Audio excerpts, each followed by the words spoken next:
Welcome to Making the Rounds, a podcast by the American Medical Association. In this episode of our Meet Your Match series, AMA senior news writer Brendan Murphy interviews Dr. Alison Schmidt, a first-year obstetrics and gynecology resident at Michigan Medicine. Dr. Schmidt shares her experience assessing residency programs in a remote setting, questions to ask in virtual interviews, and how to determine if an in-person visit is needed. Here's senior news writer Brendan Murphy. Hello, and welcome to Meet Your Match, a special series on making the rounds by the American Medical Association. I'm Brendan Murphy, senior news writer here at the AMA. Today, we are speaking with Dr. Alison Schmidt, a first-year obstetrics and gynecology resident at Michigan Medicine. Dr. Schmidt, thank you so much for being here with us. How are you today? Hi, I'm doing really well. Thank you for having me. We are so thrilled to have you, and today we are going to talk about virtual interviews, more specifically, the process of assessing residency programs in a remote setting, and how to determine whether an in-person visit is needed. To start off, Dr. Schmidt, can you tell listeners a bit about your background as a residency applicant and how you navigated residency selection without going on campuses and visiting programs directly? Sure. So I applied in the 2021-2022. At that time, it was planned to be all virtual, so I knew going into it that all of my interviews and everything would be virtual, and at least there had been 1 year under our belt of virtual interviews. Still nerve-wracking for me, though. I'll say overall, I think the process, as similarly as it would be in person likely, was tiring, but a lot of fun. You get to meet a lot of people going through the process. Actually, I met one of my co-residents on the interview trail, and we connected over Zoom and now have ended up at the same location. So you can still have quite a bit of fun kind of going through that process. Well, I think that's probably welcome news to our current listeners who are applicants, that there is some fun and then you can make those lasting connections. When it comes to the decision of which programs to rank, what are some of the cultural factors that influenced that decision for you? Yeah, a few things that I thought a lot about kind of going into the process, and honestly something that I encourage everyone to, take some time to try to do some self-reflection about what your core values are. As I went into the process, I knew that I definitely wanted to be at an institution where I felt like there was very much a family-like atmosphere, where I felt close to both my co-residents and the faculty and the program leadership. It was also important to me that the program was committed to education. I think one of the things that became very obvious to me as I went through, especially the interview process, is just this idea that being a resident really is kind of a complex role where you're both a learner and an employee. And I think, finding a program that at least understands that there's a dichotomy there and tries to find the right balance was really important to me. I also really wanted to make sure that I was somewhere where I felt like it had a safe learning culture, somewhere I could ask a lot of questions, where I didn't always have to be right, that I could, lean on the people around me and really lean on more of a team atmosphere and not feel nervous to, ask or speak up when I don't know something. And so those were the things that I had really focused on. And I think those values kind of were honed even throughout the interview process, I would say. So what questions can students ask during interviews to evaluate culture? Yeah, I think there's a lot of different ways to go about it. I think for me, I knew that I wanted to ask about, some specific things related to relationship with program director, relationship with faculty. And so I kind of had a sense of some questions going into it. And I think as you go through the process, you start to realize what questions kind of work and what questions don't. And so you kind of have to be adapting those as you go. But what I found was that the more that I requested specific examples, I found that to be really helpful. So, for example, wanting to know about what the relationship is like with a program director, it's helpful to ask for specific examples where there have been program changes made that were driven by residents. And what does that process look like? And who are you talking to be able to make change? I also, would ask about, what type of specific examples of things that the program director is trying to improve upon for the residents. One of the things I think that can feel a little bit uncomfortable asking about is things like benefits and additional sort of day-to-day conveniences, but that really do play a big role in your life as a resident. And so, figuring out ways to ask the program director maybe what are some examples of ways that your program tried to make that day-to-day more easier for your residents. I also think, you can think about some more creative questions for some kind of challenging topics. So similar to that, if you were, particularly interested in starting a family, you can think about creative ways to ask if you don't feel comfortable flat out asking if they are, accommodating of starting a family in residency. You can ask about things like how many people have dogs, how many people have long-term partners. Trying to kind of get at the answer without necessarily asking directly can kind of be helpful, in part because you can sort of sometimes avoid the canned answers as well. I also think almost as important as the questions that you ask are, paying attention to some of the more subtle cues. So paying a lot of attention to body language and the way that people answer questions can be really valuable. If people are somewhat avoidant of questions or don't really have good answers for, some questions that everyone has thought about. So, for example, if you ask, what are things in the residency that you wish could change, if they don't have a good answer for that, then they probably aren't being honest with you. Most people have things in their program, even if they love their program, that they wish would change.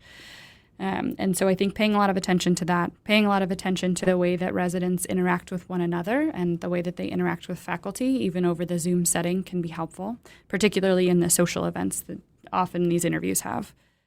Can you tell us how those social events worked virtually and what you gained from them?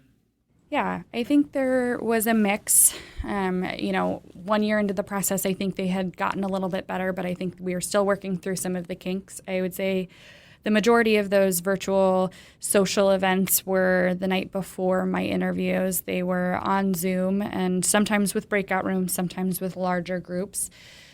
Oftentimes it was an opportunity for you to kind of say a little bit more about yourself in a more casual environment, but also get to know the residents in a more casual environment. I think that they were valuable and that sometimes you would have those kind of rare moments with a resident where you could ask your questions without feeling kind of as nervous as you might on an interview day. I really liked taking advantage of those social events to talk to the PGY1s actually at the time, who are now PGY2s, and to ask them, questions like, what were things that surprised you, given that you interviewed virtually? What were things that, were different for you than what you expected during the interview process? And so you can kind of use those as an opportunity for some of those more casual questions. I think overall they can be a little bit tiring. And so, even though you might get tired near the end of the interview season, still paying a lot of attention to those is valuable. An interesting aspect of this is you had all these important cultural touchstones that you wanted to assess in a program, but you weren't visiting the programs. How were you able to do that remotely? Yeah, I think, in part, it's asking those questions on interview day and being strategic with the questions that you ask, making sure you kind of know those values ahead of time. In part, I also think, the benefit now that we have a couple years under our belt, I think a lot of programs have gotten better at what resources they have available online. I think that social media is a really great tool. Obviously, social media can really project maybe only the positive things, but you can at least kind of see who the residents are, where they come from, what types of things they're doing together. That's kind of nice to get that little look into the program. At least in OBGYN, we have the ACOG Residency Showcase, which is 1 week where all of the residency programs get to kind of highlight special things about their program, which I think is really helpful. I also think that because we're in this virtual space, you kind of have to be strategic with using all of the resources you have available to you. And sometimes that might mean people at your institution who might have insight into these programs. So, asking residents, faculty, other people who may have trained there or may know someone who trained there can be really beneficial. They can give you their experiences a little bit more firsthand. Having done this all remotely and not having gone on any formal program visits, did you visit any?